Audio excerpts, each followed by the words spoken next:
Gagal bajak Shin Tae-yong dari Timnas Indonesia, Korea Selatan malah incar pelatih minim pengalaman buat kualifikasi Piala Dunia 2026.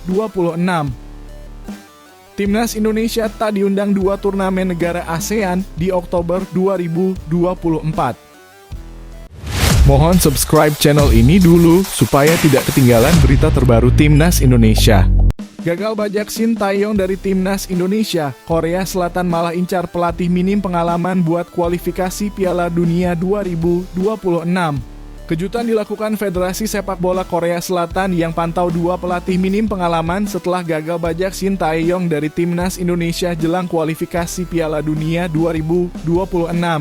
Sebelumnya, nama Shin Tae-yong memang dikabarkan masuk dalam bursa calon pelatih baru Korea Selatan usai ditinggal Jurgen Klinsmann.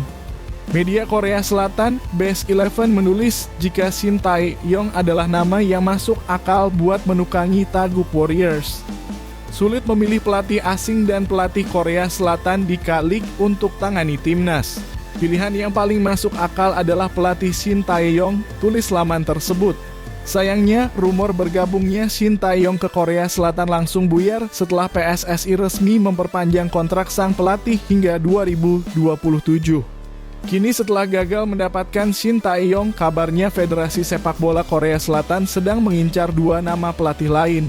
Disebutkan bahwa Direktur Teknis KFA, Lee Liam-sang telah berangkat ke Eropa untuk bertemu Gus Poyet dan David Wagner. The KFA Technical Director Lee Liam-sang departed for Europe today.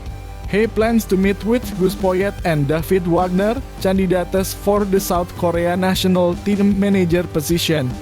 2 nama tersebut disebut masuk dalam daftar calon manajer timnas Korea Selatan di kualifikasi Piala Dunia 2026 nanti. Jika melihat dari rekam jejaknya, kedua pelatih yang jadi incaran KFA tersebut terbilang minim pengalaman dalam menangani timnas. Bahkan jam terbang dan prestasi mereka jauh di bawah pelatih timnas Indonesia, Shin Tae-yong. Melansir dari data Transfermarkt diketahui bahwa Gus Poyet cuman sekali mendapat kesempatan latih timnas yakni saat memimpin Yunani pada tahun 2022 hingga 2024. Namun karier Gus Poyet bersama Yunani tidak bertahan lama lantaran dirinya gagal membawa Galanolevski lolos Euro 2024. Sebelum melatih Yunani, kiprah Gus Poyet lebih banyak dihabiskan untuk melatih klub-klub semenjana seperti Universidad Católica, Shanghai Shenhua serta Bordeaux. Tak beda jauh dengan Gus Poyet, kandidat lain buat pelatih Korea Selatan, David Wagner, juga belum punya pengalaman banyak dalam melatih timnas. Bahkan David Wagner belum pernah dipercaya latih timnas dan sebelumnya cuma menukangi tim mediocre sekelas Huddersfield Town, Schalke 04, Young Boys serta Norwich City. Rekam jejak 2 pelatih tersebut jelas jauh berbeda dengan Shin Tae-yong, di mana pelatih timnas Indonesia itu sempat membawa Korea Selatan kalahkan Jerman di Piala Dunia serta membawa skuad Garuda lolos ke putaran ketiga kualifikasi Piala Dunia 2026. Selain itu, Shin Tae-yong juga sempat membawa klub Seongnam Ilhwa Chunma menjuarai Liga Champions Asia pada musim 2010 silam. Timnas Indonesia tak diundang 2 turnamen negara ASEAN di Oktober 2024. Tidak diundang ke turnamen 2 negara Asia Tenggara ASEAN pada tahun ini. Keduanya yaitu Merdeka Tournament 2024 dan King S Cup 2024. Merdeka Tournament 2024 adalah turnamen internasional yang digelar di Malaysia untuk memperingati Hari Kemerdekaan Malaysia pada 31 Agustus.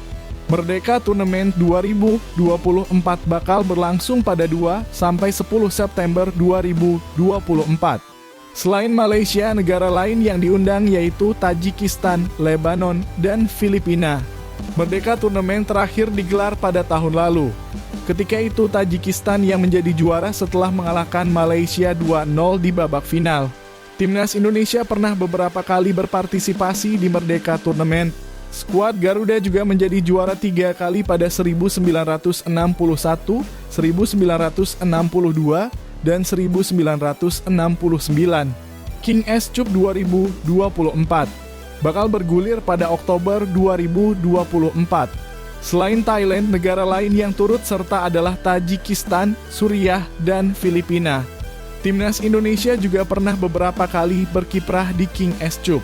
Skuad Garuda bahkan menjadi juara edisi pertama King S Cup pada 1968 usai mengalahkan Burma. Timnas Indonesia akan sangat sibuk pada tahun ini. Skuad Garuda bakal melakoni putaran ketiga kualifikasi Piala Dunia 2026 zona Asia mulai September 2024 sampai Juni 2025.